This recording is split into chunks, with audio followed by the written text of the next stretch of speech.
All right, well, today I wanted to talk about the phrase, beauty is in the eye of the beholder. Is this true? It's a feel good phrase that is partially somewhat true, but it's also a comforting lie at the same time. From my experience, beauty is pretty objective for the most part, but there is some room for subjectivity when it comes to physical attractiveness as well. Women generally prefer taller men with chiseled, symmetrical features, low body fat, a high shoulder to waist ratio of about 1.6 to 1, a full head of hair, and healthy looking skin. Men prefer women with symmetrical faces with full lips, big eyes, a zero point 0.7 hip to waist ratio, signs of youth and fertility like long healthy hair and skin, and a fit body. These are all hardwired in men and women to find attractive in each other. There's really no getting around that. However, there is some subjectivity and attractiveness from my experience. There will be very few women that find shorter men to be more attractive than a taller man, everything else equal, and there will be very few men that will find a woman that is obese more attractive than a woman that is in really good shape. When people say beauty is in the eye of the beholder, I think sometimes they're referring to this subjectivity of certain features like eye color, hair color, and skin tone. Even with myself, I gravitate towards certain types of women more than others. Now, some guys will prefer blonde girls and others will prefer brunettes. This subjectivity in looks is where I think the phrase beauty is in the eye of the beholder comes from. Some of the more subjective aspects of attraction, like I mentioned, are hair color, eye color, skin tone, and preferences for certain body types and certain facial features. As an example, some women prefer men with facial hair, and others like men that are clean shaven. Some guys will prefer women with an athletic body type, and some guys prefer women with more curves. So that's where I think the subjectivity comes into play. Most women will prefer an athletic body type in men, but there will be some women that prefer a more muscular body type, or even very, very small percentage that would prefer a more of a skinnier body type. There are a lot of women that like blue eyes on a guy, but there are actually women who prefer guys with darker eyes. It tends to be girls who have blue or green eyes tend to gravitate to guys with blue or green eyes as well. It's familiarity. It's kind of what they're used to. One guy could be physically more attractive, let's just say like an 8 out of 10, and the other guy is a 7, but the guy who's a 7 has certain features that the girl really likes. Like, let's just say the guy who's a 7 has blue eyes and has facial hair, and that girl really likes blue eyes. She really likes guys with beards. She might choose the guy that's slightly less attractive a lot of the time due to personal preference. Now, as far as skin tone and race, some girls would prefer to date and hook up with black guys, as opposed to other girls may prefer a white guy. And the same thing goes for guys too. There will be men who prefer an Hispanic girl over a white girl, all things equal.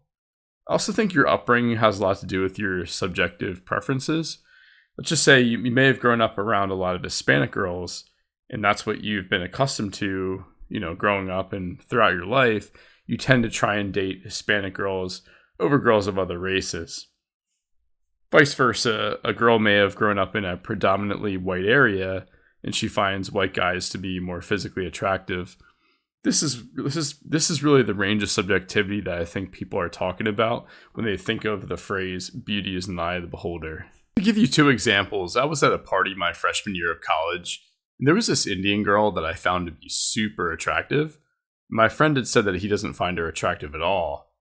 When I asked him why, he said he just prefers lighter skin on a woman. I was baffled, and I wasn't thinking that in the slightest. That was the farthest thing from my mind. Also, I've always had a thing for Kendall Jenner, the taller model type. I typically go for taller girls with darker hair, and my buddy had said that he doesn't find her super attractive and would prefer Kim.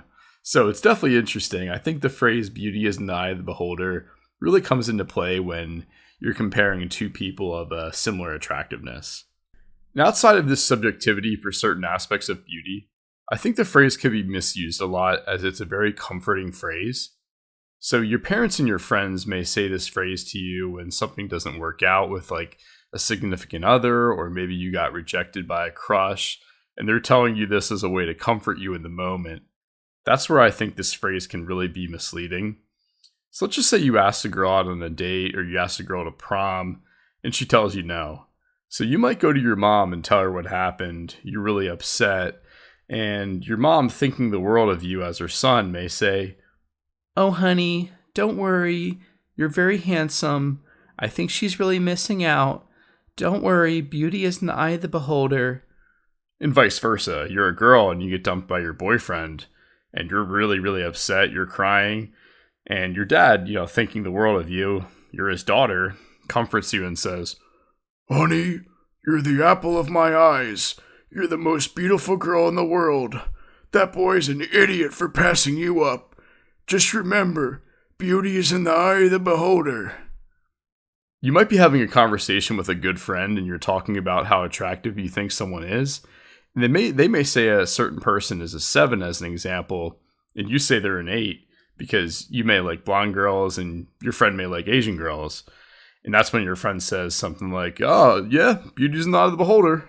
So I think if the phrase "beauty is in the eye of the beholder" is being used instead of providing honest feedback on what a person can do to improve their appearance, that's when it's being poorly used. If it's being used as a way of fun conversation, then I don't think it's a bad phrase.